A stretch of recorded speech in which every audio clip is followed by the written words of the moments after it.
चला आज बनवूया झणझणीत असं चिकन सुकं. पाण्याचं अजिबात एक थेंबही न टाकता आपण असं झणझणीत असं चिकन बनवणार आहोत. त्यासाठी आपण इथं चिकन घेतले बघा, स्वच्छ धुवून घेतले. तर चिकन फक्त आपल्याला मॅरिनेट हळद आणि मिठामध्ये करायचे, दुसरे काही मसाले याच्यात टाकायचे नाही. एकदम झटपट आणि साधं सोपं तुम्हाला मिक्स करून घ्यायचं आपल्याला. हळद मीठ याला सगळीकडे व्यवस्थित लागलं पाहिजे बघा. झाकून साईडला ठेवूया. आणि तोपर्यंत आपण आता मी तुम्हाला इकडे कढई मांडली घ्या. तेल व्यवस्थित गरम झालं की ह्याच्यात टाकूया आपण 2-3 पानं तेजपत्ता.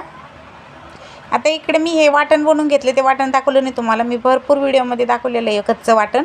त्या कच्च्या वाटणामध्ये बघा कच्चाच कांदा, टमाटो, अद्रक, लसूण, खोबरे घेतलेलं, हे सगळं कच्चं आहे. पुदिना आणि कोथिंबीर, लसूण थोडून घेतलं आपण. त्यानंतर आपण याच्यात टाकू 1 चमचा हळद आणि लाल तिखट तुम्ही तुमच्या आवडीप्रमाणे टाका. कारण मी वाटताना ना 1-2 हिरव्या मिरच्या पण टाकल्या होत्या. तर तिखट तुम्हाला जसं आवडेल तसं तुम्ही कमी जास्त करा. ते तिखट टाकले ते पण खूप तिखट जास्त आहे. ते मिक्स करून घ्यायचं व्यवस्थित. चिकन मसाला टाकू. चिकन मसाला लास्टला टाकायचा, म्हणजे त्या मसाल्याचा फ्लेवर तसाच राहतो, आधी नाही टाकायचा. आता व्यवस्थित मिक्स करून घ्यायचं आपल्याला.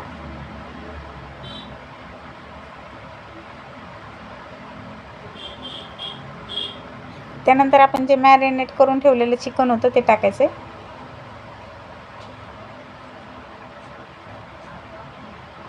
आता याच्यात आपल्याला पाणी अजिबात टाकायचं नाही. आता या मसाल्यामध्ये आपण ना चिकन मॅरिनेट केलं आणि मीठ टाकले ना, त्याला भरपूर असं पाणी सुटेल आणि पाण्यामध्येच आपलं चिकन एकदम व्यवस्थित शिजलं जातं. याला अजिबात पाणी टाकायची गरज नाही. तुम्हाला सुक्कं बनवायचं असेल तर सांगते, जर पातळ बनवायचं असेल तर गरम पाण्याचा वापर करा. ते पण चिकन अर्ध शिजल्यानंतर. आता पाणी टाकायचं नाही, नाहीतर मग चव बदलते. आणूया आपण आणि याला 5 ते 6 मिनिटासाठी व्यवस्थित शिजून देऊ. 1-2 वेळामधून याला हलवायचे, कारण चिकन सगळ्या साईडने व्यवस्थित शिजलं गेलं पाहिजे. 5-6 मिनटं झाले बघा, आणि 1-2 वेळा मी याला मध्ये हलवले तर पाणी किती सुटले तुम्ही बघू शकता. आणि चिकन व्यवस्थित शिजले बघा, अलग झाले हड्डीपासून.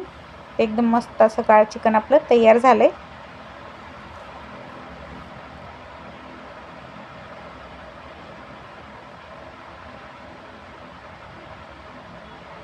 एकदम झटपट आणि साधी सोपी रेसिपी, टेस्ट पण खूप छान लागतो. त्यानंतर आपण याच्यात भरपूर अशी कोथिंबीर टाकूया.